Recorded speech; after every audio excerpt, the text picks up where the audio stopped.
coffee's actually dying out.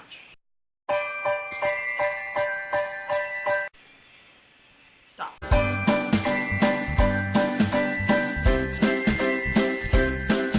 Speaking also of babies, I'm sure that you guys have all heard about the royal baby on the way. Kate Middleton has been confirmed pregnant, and I'm pretty excited because I feel like their kids are going to be so cute. I love kids. Let me just say that. I absolutely adore children. And also, speaking of kids, apparently there is an article on humble bragging, which is mostly on Facebook and Twitter, and the people that are most guilty of it tend to be proud parents. Humble bragging, I mean, it's pretty self-explanatory, but for those of you who don't, quite know what it is, it's basically trying to sound humble, like trying to sound like you aren't bragging, but really you are. Really you want attention and praise for something that you're pretending to be modest about. Somebody's friend posted, major headache, staffing for 3 houses. People would be, the expected response for that would be, oh, 3 houses, how do you do it? But, you're expecting some kind of positive response, and it's needy, so don't do that. It's annoying. It annoys people. You think you're being cute or whatever, but you're not. You're being annoying.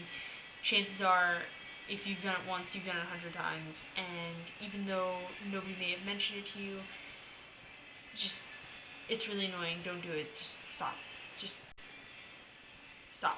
But yeah, it generally tends to be parents humble bragging about their kids. And on the opposite end of the spectrum, we have the world's oldest woman, Bess Cooper, who was 116 years old, recently died.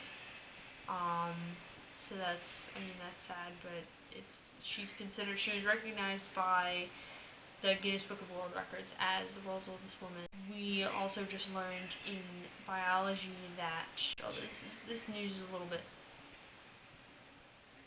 older, not so current anymore, but Lonesome George, who was the last tortoise of his particular species of tortoise, they were trying to mate him with several similar species of tortoises so that some of his DNA might continue on, and he died this past summer without an heir, and so his whole species went extinct. Not that I'm comparing an old woman to an old tortoise. Please don't take it that way. Anyways, moving on. Apparently the 8 emerging careers for 2013.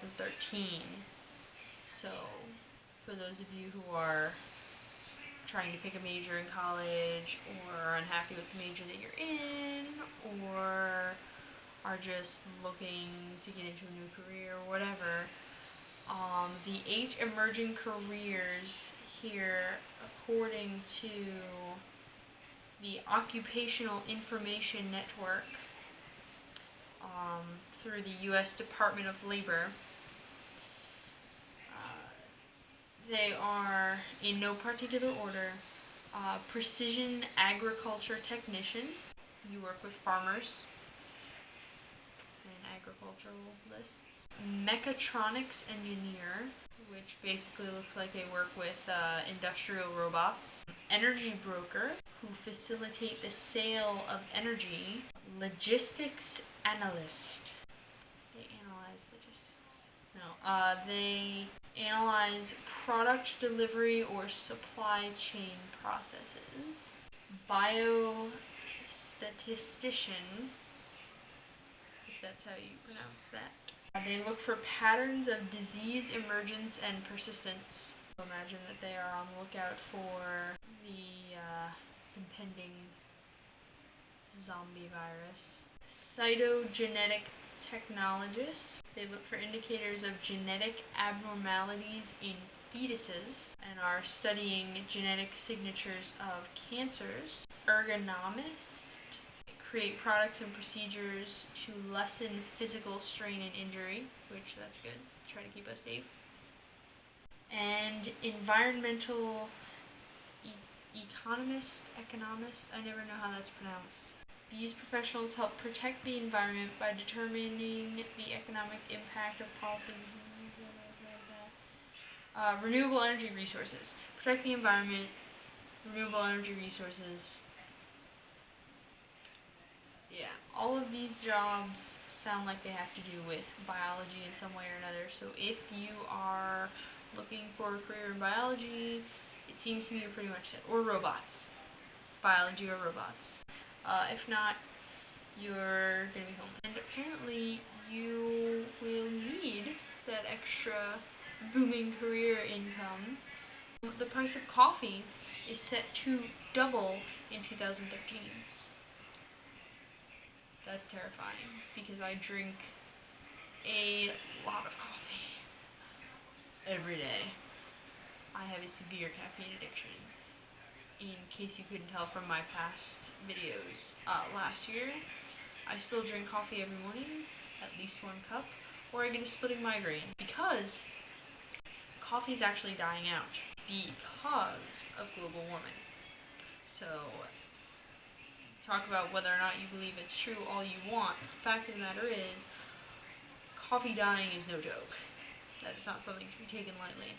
There are going to be a lot of sleepy, angry, violent people, and there's just going to be more and more of them as time goes on because they cannot handle the temperature change. Now, from what I've told, tea will be fine, because tea, there's tea that's grown up in the mountains, and then there's tea that's grown in hotter areas. Tea can be grown pretty much anywhere, but coffee cannot handle the cooling temperatures. So pretty soon it's going to get to the point where it has to be grown in grow houses, and of course that's just going to jack up the prices even more. So if I were you, and you being someone with a severe caffeine addiction, I am you, think about that. I feel like I'm going to need to start actually finally cutting down on how much caffeine I consume, or at least how much caffeine from coffee I consume, because I can't afford to pay twice as much for coffee as I'm paying right now. So, was it aliens? Was it people? Was it people working with aliens? Or was it dolphins all along? We may never